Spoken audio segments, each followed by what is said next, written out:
শীতের নতুন ফুলকপি দিয়ে বানিয়ে ফেললাম আলু ফুলকপির ডালনা।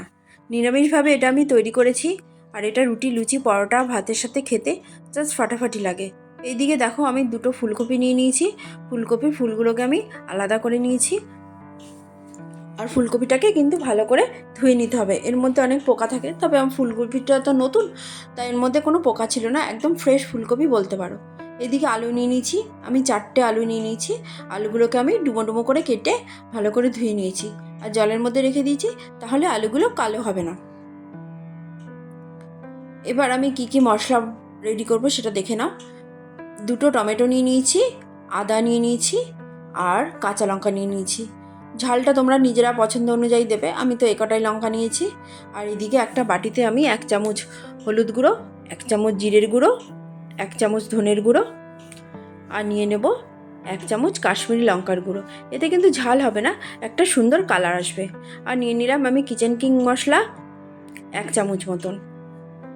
তোমরা চাইলে এটা স্কিপ করতে পারো, তবে আমি জানি না এটা আমিষ না নিরামিষ। তোমাদের যদি মনে হয় এটা আমিষ, তাহলে তোমরা স্কিপ করতে পারো, তবে এটা দিলে স্বাদটা ভালো হয়। এবার সামান্য একটু জল দিয়ে একটা ঘোল তৈরি করে ফেললাম। খুব ভালো করে নাড়িয়ে চাড়িয়ে কিন্তু ঘোলটা রেডি করতে হবে। আর এইভাবে ঘোল করলে কিন্তু একটা বাটা মশলার স্বাদ আসে। এইদিকে আমি কড়াইয়ে তেল দিয়ে দিলাম। সর্ষে তেলে আমি রান্নাটা করব। 2 টেবিল চামচ আমি সর্ষে তেল দিয়েছি। দিয়ে আলুটাকে ভালো করে ভেজে নেব। গ্যাসের আঁচটা আমার মাঝারি করা আছে। আলুটা এমন করে ভাজবো যেন 80% মতন আলুটা নরম হয়ে যায়। আলুটা এদিকে ভাজা হোক, আর এদিকে আমি ফুলকপিটা 2-3 মিনিট মতন গ্যাসে বসিয়ে দিয়েছি।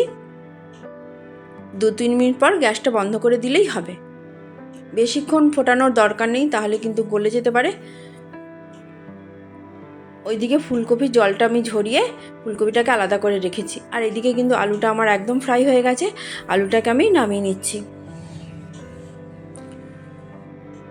এবার আমি এই তেলের মধ্যেই ফুলকপিটাকে ভেজে নেব। এটাও এমন করে ভাজবো যেন অর্ধেক মতন ভাজতে ভাজতে ফুলকপিটা নরম হয়ে যায়। এই টাইমে আমি কোনো নুন আর হলুদ দিইনি, শুধু ফুলকপিটাকে ভেজেছি। দেখো আমার ভাজাটা হয়ে গেছে। এবার আমি নামিয়ে নিচ্ছি। কড়াইয়ের তেলটা অনেকটাই কমে গেছে, এই জন্য আমি আরেকটু তেল দিয়ে নিলাম। 2 টেবিল চামচ মতন আবার তেল দিয়েছি। তেলটা গরম হলে ওর মধ্যে আমি জিরে ফোড়ন দিয়ে দিলাম, আর দিয়ে দেব গোটা গরম মশলা, 2টো এলাচ, 2টো দারচিনি, আর লবঙ্গ দুটোই দিয়েছি। ফোড়নটা একটু চটক পটক করুক। এর মধ্যে আমি একটা শুকনো লঙ্কা দিয়ে দিলাম ফোড়নের মধ্যে। সবগুলো একসাথে একটু নাড়িয়ে চাড়িয়ে নেব। তোমাদের ভালো লাগলে লাইক করবে, সাবস্ক্রাইব করবে, আর বাড়িতে কিন্তু অবশ্যই এইভাবে বানিয়ে খাবে। আর দিয়ে দিলাম হিং। আমি এখানে 1 চিমটে মতন হিং দিয়েছি। হিং দিলে একটা সুন্দর গন্ধ আসে, খেতেও ভালো লাগে। ফোড়নটা আমার রেডি হয়ে গেলে এর মধ্যে আমি যে মশলার ঘোলটা বানিয়েছিলাম সেটা দিয়ে খুব ভালো করে কষিয়ে নেব। সামান্য একটু জল দিয়ে দিলাম বাটি ধুয়ে। নাড়িয়ে চাড়িয়ে মশলাটা খুব ভালো করে কষাতে হবে। এবার আমি নুন দিয়ে দিলাম পরিমাণ মতন, দিয়ে খুব ভালো করে মিশিয়ে নেব। দেখো আমার মশলাটা কিন্তু কষানো হয়ে গেছে, সাইড দিয়ে তেলটা সেপারেট হয়ে গেছে। এবার আমি এখানে ফুলকপি আর আলু দিয়ে দিলাম, দিয়ে খুব ভালো করে মশলার সাথে মিশিয়ে নেব। দেখো আমার মেশানো কমপ্লিট। এবার জল দিয়ে দিচ্ছি। এখানে আমি 1 গ্লাস মতন জল দিয়েছি।